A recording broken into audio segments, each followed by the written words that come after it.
because of complaints from pilots that fatigue reporting was increasing. There were instances, at least one instance, where a pilot died on duty after having a cardiac arrest. And there was a lot of social media flack. So then Civil Aviation Minister said we need to take these things seriously. So we will keep a strict watch on fatigue reporting as well. The DGCA said that airlines will submit us quarterly reports. They seem very commonsensical, very sensible, surprisingly sensible, if I may say so. Rest, fatigue, and they're also, I think, very, very important as a layperson, as a passenger, because fatigue is something which has a safety dimension to it. Yeah, and this is what pilots have been fighting for. And this is what they say, that, you are letting commercial interests overrule safety concerns. You said earlier that, according to one assessment, Indigo needs to hire about 900 pilots within the next 1 year to meet the requirement as per the new FDTL, new flight duty norms.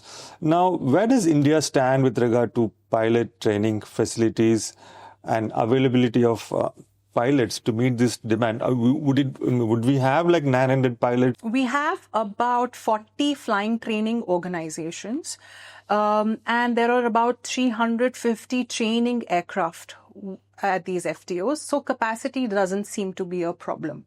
Also, many airlines, including Indigo, and this is very problematic, already have a pipeline where they have, say, given a job offer to you 18 months ago and said, hold on, we will make you join and allow you to fly 2 years from now.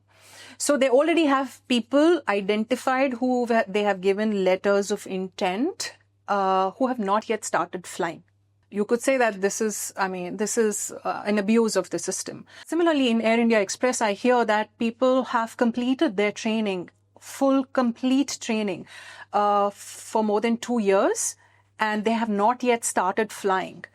Which means that if they have incurred a loan of anywhere between 80 lakhs to 1.2 crore, they don't still have the capacity to repay those loans. Are they hired or are they not hired? If they are hired, they should be paid some salary, right?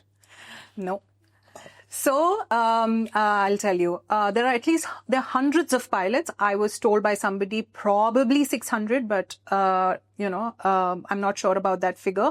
But I know quite a few pilots who have been given a letter of intent by Indigo around 18 months ago. And they've been told that they will be given a contract in mid-2026. So between me giving you a job offer and you actually joining the job and starting to earn, there is a gap of 2 years. So in your mind, you're like, I can't go here or there. I'm blocked. But if somebody else makes me an offer, I can go and join some other airline, right? Yes, I think so. I don't think there are any clauses there. But there's only Indigo. Indigo is the biggest market player. And there are other terms and conditions in other airlines which people also find problematic. So they do. They consider this the best place to make more money. So we do have the infrastructure to generate pilots as per demand. That's not an issue. Infrastructure is not a problem. There are other systemic problems. So let me highlight one problem, which is that for a lot of companies now, training has become a source of making money, Indigo included. Air India is also going in that direction. Adanis have also come in. Adanis have bought FSTC. So what happens is that a cadet pilot program at Indigo costs around 1.2 crore. I hear Air India has started its own program last year. Flying will begin this year, and flying will begin in 2026 for those training flying will begin next year, March. That program, I believe, costs around 1.5 crore. So the pilot pays for all their training. It'll take them whatever time, say 18 months or so, to complete the training and join the airline. Once they join the airline, you have to sign a bond for 6-7 years. And you just work non-stop to be able to pay that large an amount. And what people say is that the amount you're paying, say, an Indigo is almost 50% more than what you would pay anybody outside Indigo. say, a regular flying training organization. But because of uncertainty in the market and because it comes with this sort of feeling, doesn't really happen, feeling that you might get an assured job, they are paying 50% more. So it's become a money minting exercise for many airlines. We reported on what happened in the case of Go First.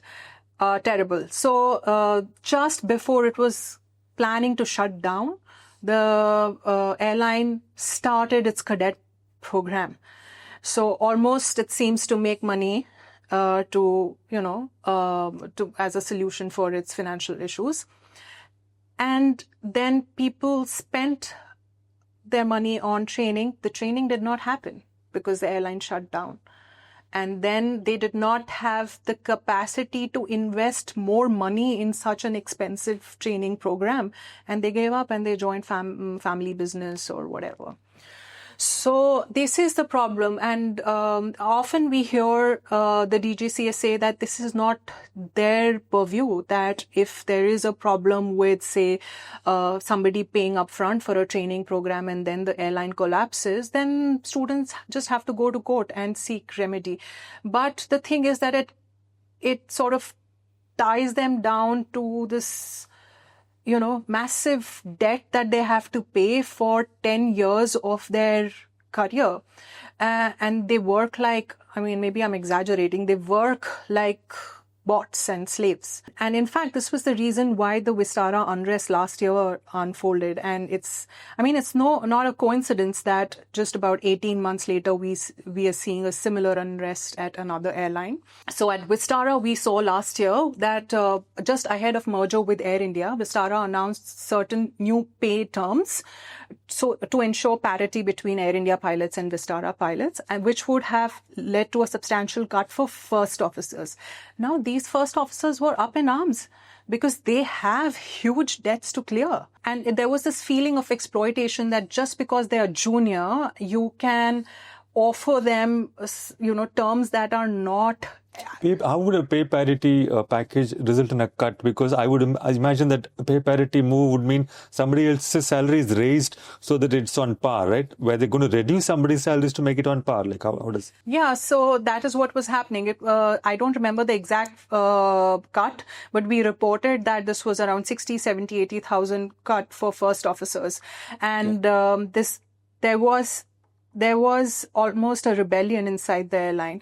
They had to cancel 1,000 flights in the month of April last year because pilots stopped cooperating. So if your schedule goes haywire and your roster goes haywire, if you're my boss, you can just call me up and request that please adjust a little bit. Today was your off, but come fly. They stopped cooperating. And here also similar thing happened in December first week. I know from talking to people that people stopped cooperating because they said that you're exploiting us and you're interpreting every rule in your favor, misinterpreting rules and going back again and again to the DGCA to seek exemptions. They stopped. Why would anybody take 1.2 CR kind of not entirely dead, but invest that kind of money for this kind of a life where you are also... Because people don't know, because they look at the glamour, because they look at airports and they look at 5-star hotels. By the way, a lot of airlines don't even, those 5-star hotels that used to be a thing of the past where Air India used to make people stay. So where do they put up their pilots? 3-star hotels? Yeah, and yes. Indigo has its own hotels also. It's a large, hospitality group. And you also mentioned 6 to 7 year bond. Yes. A debt in itself is like a bond around your neck, and this is something else. Suppose, I'm mentioning this because if I knew that I had to pay off a huge loan, one option which an employee would consider is to switch jobs, from Indigo to some other maybe foreign airline, Emirates or wherever, so where you can earn more and pay off your debt quicker. But then you're saying there are like 6 to 7 year bonds, even that option is cut off. Yes. So, the thing is that obviously if an airline is investing in your training, they would want some sort of surety that you continue.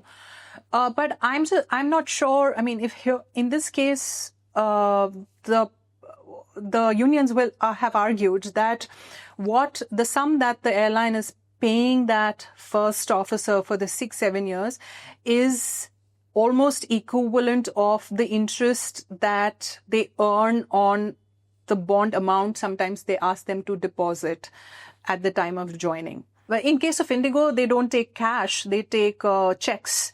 But yes, it is exploitative. And it's important for the regulator to look at these human aspects, which they are failing to do. All they're able to do is how many aircraft you're doing. And they are just giving what airlines want from them rather than being able to judge, assess, understand. And these are the issues that I hear sometimes from officials, that, this ability to have a comprehensive bird's eye view of things and what needs to be fixed is not there. It is right now functioning as a window of clearance. An airline will come to you with a list of demands, and then you decide which ones you want to grant them and which ones you do. But to be able to look at, what needs to be fixed and whether pilot training is also very central to what we want to become. We talk about aviation hubs. We want to have big airports, etc., etc. Yeah.